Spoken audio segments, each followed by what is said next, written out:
Pria ini membuka kancingnya, dan menyadari dalam dadanya adalah mesin. Kemudian tangan dan kakinya juga berubah menjadi mesin. Lalu banyak roda gigi mengelilinginya. Anak laki-laki ini berubah menjadi manusia robot.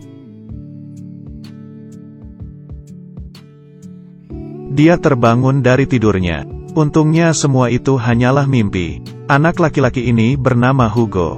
Manusia robot ini adalah ditemui oleh ayahnya di museum. Bentuknya sangatlah canggih. Tapi karena sudah lama, banyak komponen yang sudah hilang. Dan kehilangan suatu yang paling penting yaitu kunci. Sang ayah demi menyemangati Hugo, dia pun berjanji untuk memperbaikinya bersama. Sejak itu tiap hari mereka meneliti robot tersebut, dan menjadi waktu paling bahagia bagi Hugo. Tapi setelah itu, suatu kebakaran membuat dia kehilangan ayahnya. Robot pun menjadi satu-satunya teman Hugo, demi melanjutkan janjinya bersama sang ayah. Dia hanya bisa hidup bersama pamannya yang pemabuk yaitu Claude.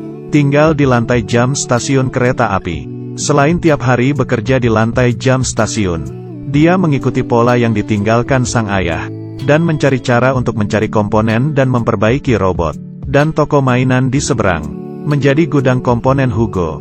Hari itu dia memanfaatkan saat bos toko tidur siang. Diam-diam mencuri robot tikus di mejanya. Tak disangka langsung ditangkap oleh bos.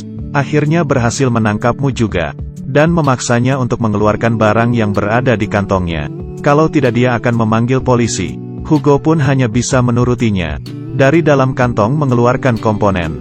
Dan buku yang berisi banyak komponen. Semua itu adalah ditulis oleh ayahnya sendiri. Tak disangka setelah bos itu melihat buku tersebut. Dia langsung mengambil bukunya. Dan mengatakan itu hasil curiannya. Bawa pulang dia akan membakarnya. Mereka yang ribut menarik perhatian polisi.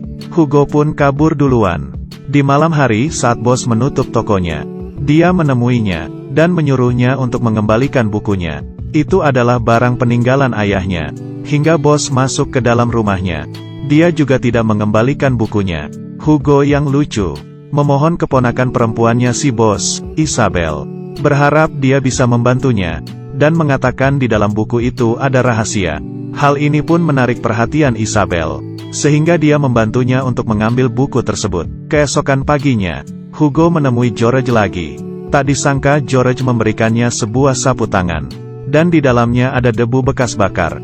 Hugo yang melihatnya pun menangis dan meninggalkannya. Dan di sudut jalan ia menabrak Isabel. Dia memberitahu Hugo, buku itu tidak dibakar. Tapi dia sudah dibohongi oleh George. Hugo yang mengetahui kebenarannya, pergi menemui George lagi.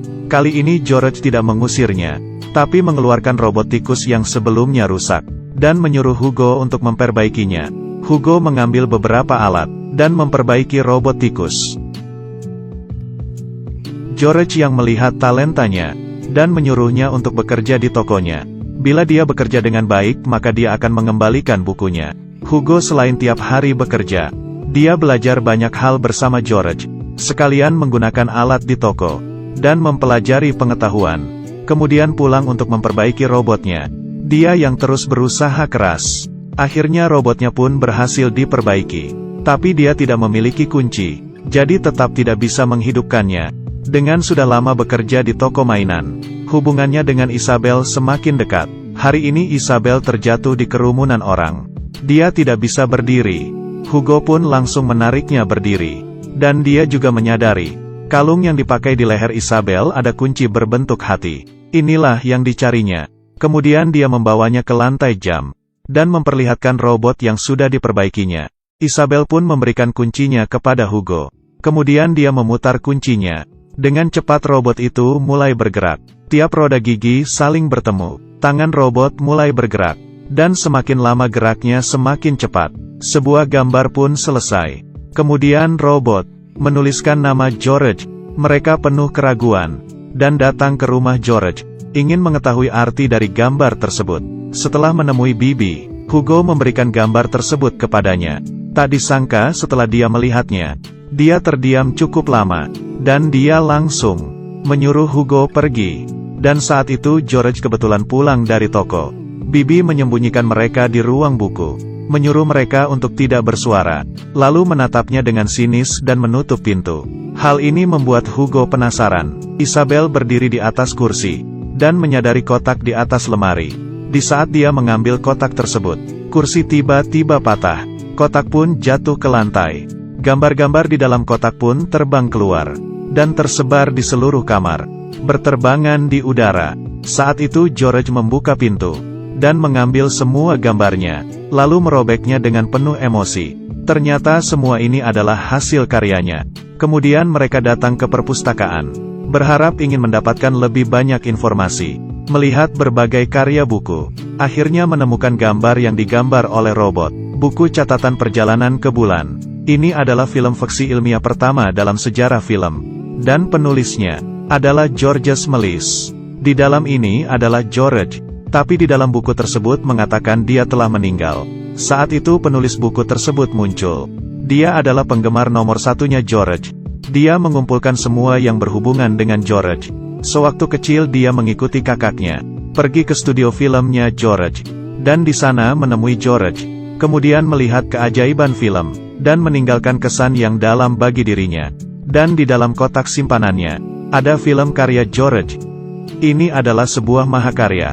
Agar George kembali berkarya, mereka memutuskan untuk menyuruhnya melihat hasil karyanya. Hugo berada di rel kereta, menemui sebuah kunci berbentuk hati. Tidak lama mengambilnya, sebuah kereta api datang.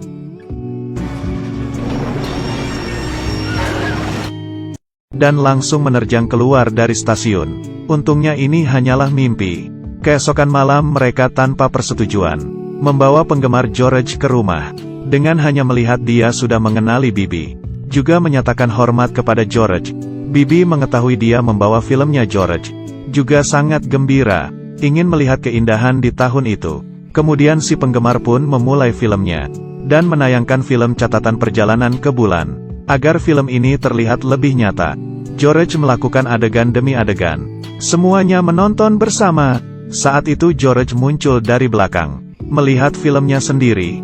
Dia mengingat lukanya sendiri. Saat itu dia bersama Bibi adalah seorang pesulap. Dia memiliki panggung sendiri. Dia menggunakan waktu luangnya, membuat robot, dengan usaha kerasnya. Hingga akhirnya mendapatkan kesempatan langka. George menyadari filmnya, dan mulai membuka pintu untuk dunia yang baru.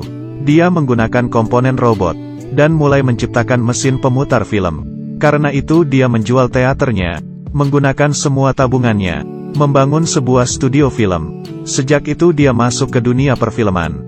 Dengan semangat keunggulan, dia merekam 500 lebih karya, dan efek khusus film yang luar biasa itu. Semuanya adalah hasil pikiran George, sehingga dia menjadi orang yang paling populer di saat itu. Namun Perang Dunia Pertama terjadi. Semuanya pun berubah. Orang-orang muda semuanya ikut perang. Tidak ada lagi yang meluangkan waktu untuk nonton film. Studio film pun terlantarkan. George yang dalam keputusasaannya pun membakar semua barang. Filmnya dijual ke perusahaan lain. Semua barang telah hilang. Kemudian menggunakan sisa tabungannya, membeli sebuah toko mainan, dan memulai hidupnya. Hugo yang mendengar sampai sana, teringat dengan robot di rumahnya. Dia langsung berlari pulang, ingin mengembalikannya ke George, tapi dia ditangkap oleh polisi kereta api. Di saat polisi tidak memerhatikannya, dia membuka pintu dan kabur, lalu berlari ke lantai atas. Demi menghindari kejaran anjing polisi, dia panjat ke jam di luar, dan memegangi jarum dinding. Polisi mencari-cari tapi tidak menemukan Hugo. Kemudian dia membawa anjingnya pergi. Hugo membawa robotnya dan langsung pergi. Tapi dia ditangkap di stasiun. Robot pun terjatuh ke dalam rel. Melihat kereta api yang melaju datang, dia langsung lompat ke bawah. Masinis langsung menarik pedal rem, tapi kereta api sama sekali tidak berhenti. Kemudian polisi langsung menariknya ke atas, memastikan dia tidak terluka. Dia bersiap untuk membawanya ke panti asuhan. Dan di saat itu George segera menolongnya. Lalu dia memberikan robot yang terjatuh rusak ke George. George menggendongnya, kemudian membawa Hugo pergi. Akhirnya George kembali berkarya, sekali lagi muncul di atas panggung. Aku malam ini bisa berdiri di depan kalian, karena seorang anak muda yang sangat pemberani. Dia menemukan robot yang rusak, dan berusaha keras untuk memperbaikinya. Mungkin yang George katakan adalah dirinya sendiri. Suatu kalimat di dalam film yang membuatku sangat suka adalah, bila orang kehilangan tujuan, Seperti menemui robot yang rusak. Aku adalah Dongfang, terima kasih sudah tonton. Kita ketemu lagi.